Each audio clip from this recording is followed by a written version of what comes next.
Sagutin muna natin yung tanong guys. Mayroon kasi akong vlog ito. Kung makikita natin. Y connection yan. Ito yung ano ko, yung vlog ko nung nakaraan. XYZ naka-couple. Tapos ngayon mayroong nag-comment dito regarding sa version ng ating Delta at saka Y connection. Iba ang version niya. Gusto ko lang ipapakita. Tapos mayroong nag-comment dito. Sabi ni Tanico sa Cebu, ano purpose bakit pag sa 380 ginawa Y, tapos bakit nang sa 220 ginawa Delta? Ano dahilan kaya para saan configuration? So ngayon guys, sasagutin natin yan. Pero bago ang lahat guys, pag-aralan muna natin yung connection, yung Delta connection niya. Ganito kasi yan. Ito guys para sa mga baguhan. UBW, dito yung mayroong power supply. Tapos XYZ, XYZ kasi ito, XY, tapos yung isang wire, Z ito. Naka-connected together siya kung makikita natin. Ito ay Y connection, bali ang tatlo naka-connected together. Kung makikita natin, ang UBW, ito yung lagyan mo ng power supply, no? Na 380 volts. Tapos ang XYZ, naka-connected together, naka-couple siya. UBW, tapos XYZ ang naka-couple, naka-connected together dito. Tapos ngayon, ang delta naman guys, kung makikita natin ang delta, ito ang delta oh. Kung makikita natin sa delta guys, ito naman yung sa delta no. Ang U at saka Z, dapat lagyan natin ng jumper.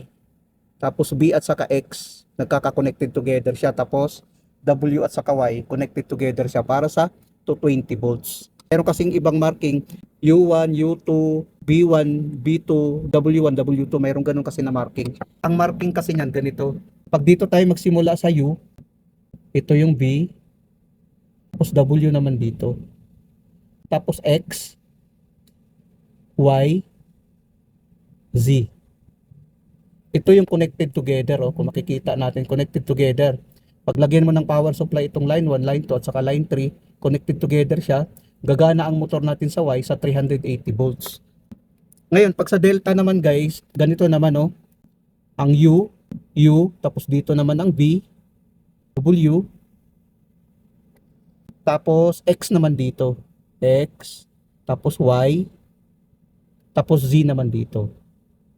Kung makikita natin guys, ang connected together ang U at saka Z no, sa line 1. Ito guys no, U at saka Z connected together, V at saka X naman. B at saka X naman connected together. B at saka X connected together, W at saka Y connected together din. Kung makikita natin no, W at saka Y connected together. Ito na yung delta.